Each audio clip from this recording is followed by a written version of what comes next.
Hi, my name is Laura Schenk. I am a mom to two kiddos with autism. My twin sons, Alex and William, are 7 years old.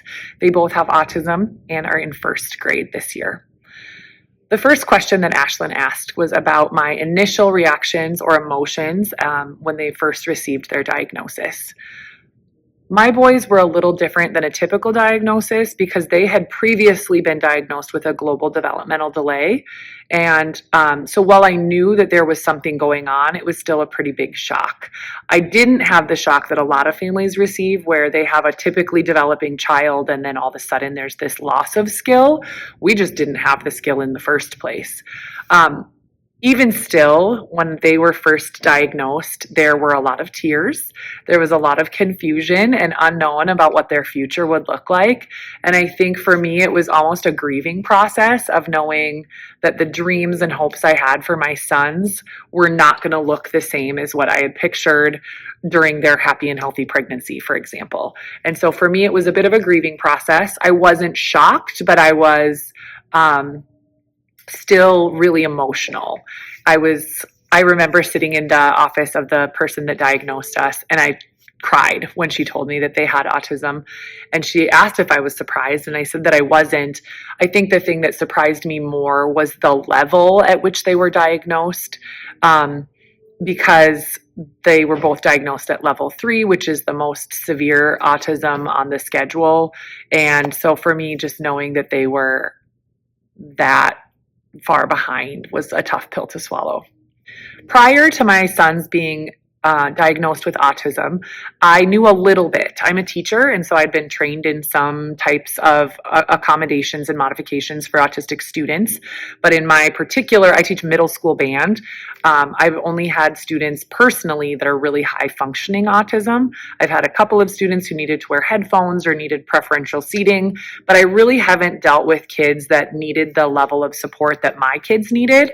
And so there was a lot of learning required at the beginning. I did read a few books, and I got some really great information from the office of the people that did our diagnosis, but there was a large learning curve. There was a lot to learn when they were first diagnosed. Some of the things that I struggled with the most when the boys were growing up and then also starting school was finding caregivers that I really trusted. The boys don't have any way to tell me how their experience was during the day because they're not verbal. And so I had to find people that I trusted to leave my vulnerable children with, and that was a bit of a struggle at first.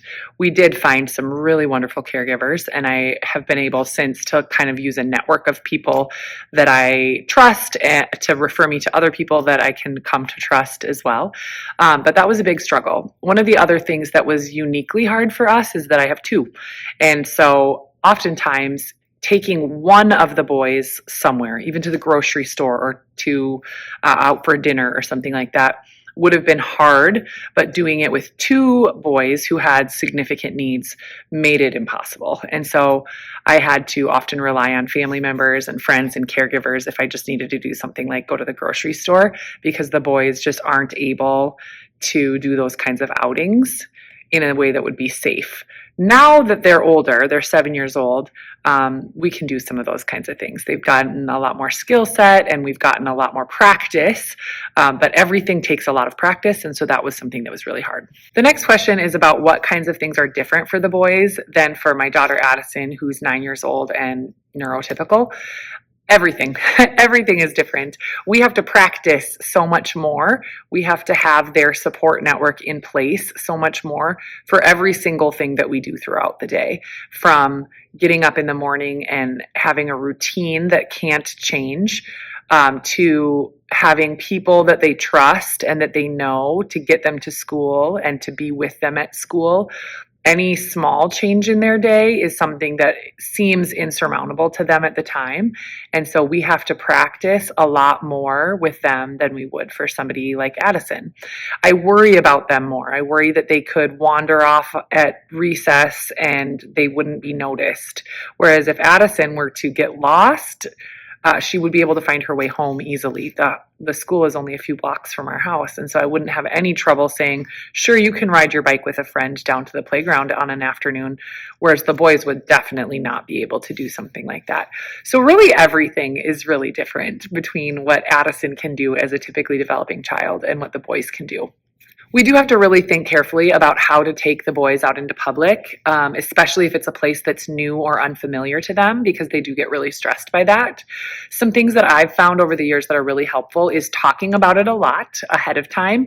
The boys don't have a lot of verbal language, but I think that they can receive more information than they can express at this point. And so I often will talk to them for a few days ahead of time, like, we're going to go to this place.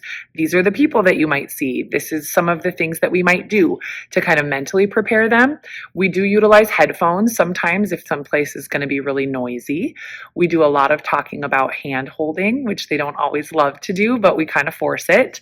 And I usually try to take another adult along with me. Very rarely do I have to go somewhere with the boys and Addison. If we do, Addison is really helpful. She's 9 years old and at an age where she can help a lot with the boys, but I generally try not to take them anywhere in public where I won't have another adult with me that knows the boys and knows their routines. If they start to have a meltdown in public, it can be really difficult to get both of them safely removed from the area, and so we have to plan ahead really carefully. There have been, unfortunately, quite a few instances where people acted differently around the boys. Within my own family, there are even people who are not totally sure how to act, which is understandable. The boys don't communicate in a way that is typical. And so having a conversation with them like you might with a typical 7-year-old is going to be different. The times that it bothers me most are when it affects my other children, like my daughter.